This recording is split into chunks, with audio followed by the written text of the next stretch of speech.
Beyond Photography Show, Andrew Boy, and thank you for subscribing to our Beyond Photography Show YouTube channel. And from that channel, we have one very interesting video called How to Break the 1/250 second sync speed barrier. And from that video, we get a lot of people saying that it's fake, it doesn't work. It works. But we get two very good questions asked from that video. The first one is that, can I break the sync speed with all these legacy classical big studio lights? This is what we're going to find out today. We got two of them set outdoor running on a battery pack. And the second most popular question is that, can I use radio frequency triggers like this to break the sync speed barrier? And this is the objective of today's episode.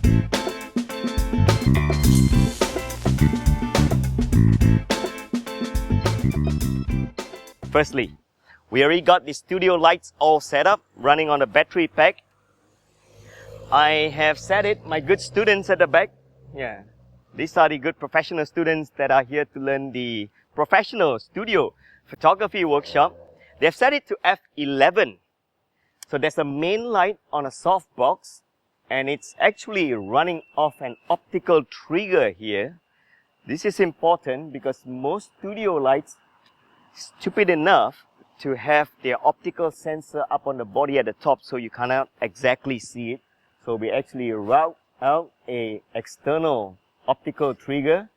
I'm going to give you a link where you can actually buy this. And then what it does is that it goes to the PC sync cord, and of course it's powered externally with a battery pack that we have. And at the back, oh, before that, let's say hi to our model. Hello. That's Filipina Kepler. She's going to be modeling for us. We're going to break the sync speed. We're going to be shooting at f1.8 just to prove a point. Now, at the back here behind Filipina, we've got a beauty dish that's going to function as a rim light. And again, because the optical sensor is at the back, it cannot see my flash going off. So we actually route an external optical trigger here so that the sensor is nearer to the camera now. So you have to make sure that the sensor faces you. And you must be thinking, why don't we use radio triggers? Let's find out why. So we're going to come to the front. So if you look at what I'm using now, I'm using a Canon 60D, a APS-C, and I've got my ISO to be 200. I've got my f number as low as f1.8 just to prove a point. And here's the beautiful thing. I've got my shutter speed at 1/4000. So you got to make sure that you're on external flash and full power. And make sure you got high speed set on here. And make sure this is manual flash.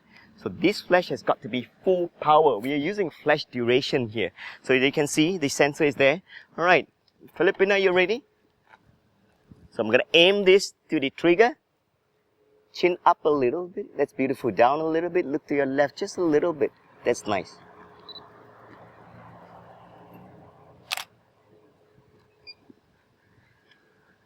Sync speed broken.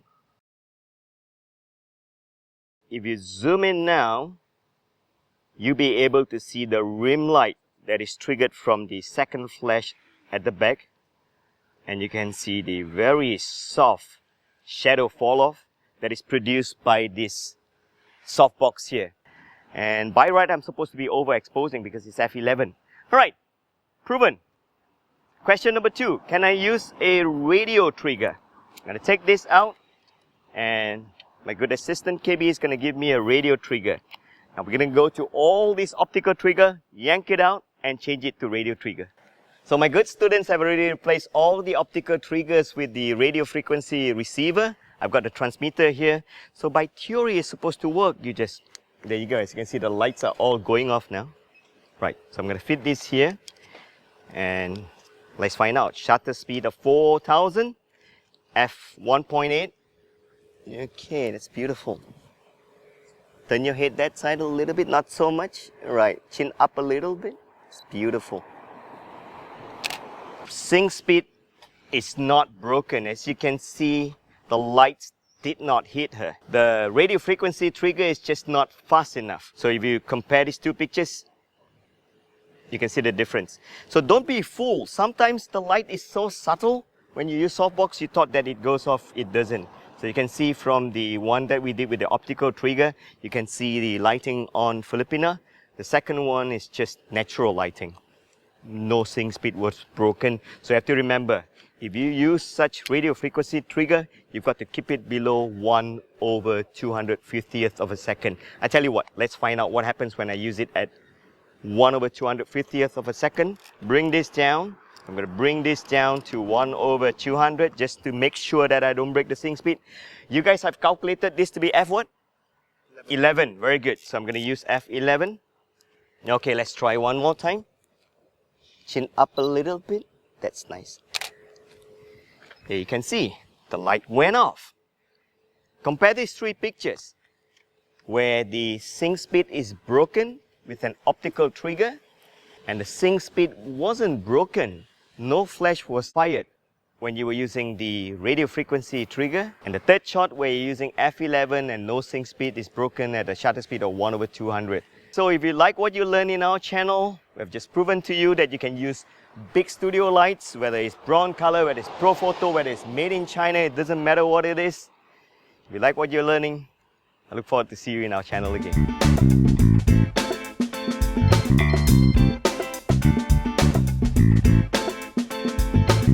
Oh hey, two more questions that I've frequently seen being thrown about in that video.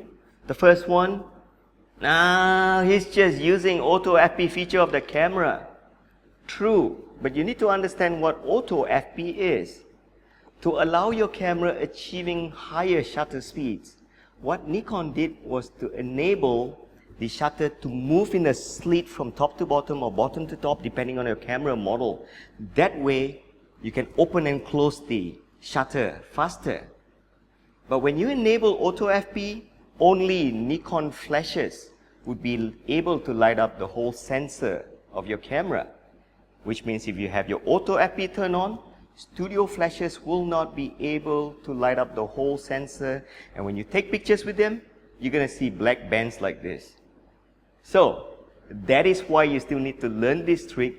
That way, you can have higher shutter speed with auto FP turned on and still use any of these studio lights and combine them with your Nikon flashes and still shoot at high shutter speeds.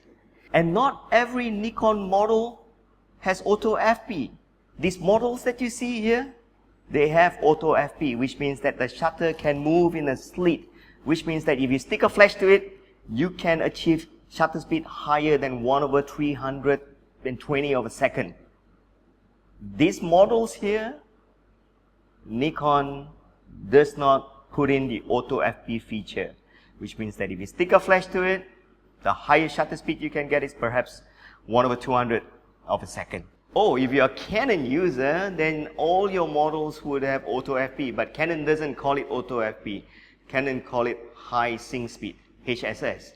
But the downfall is, it depends on what flash that you buy. Not all flashes support HSS. Second irritating questions that I get all the time saying that, he doesn't need to do that. Why can't he just use Nikon CLS?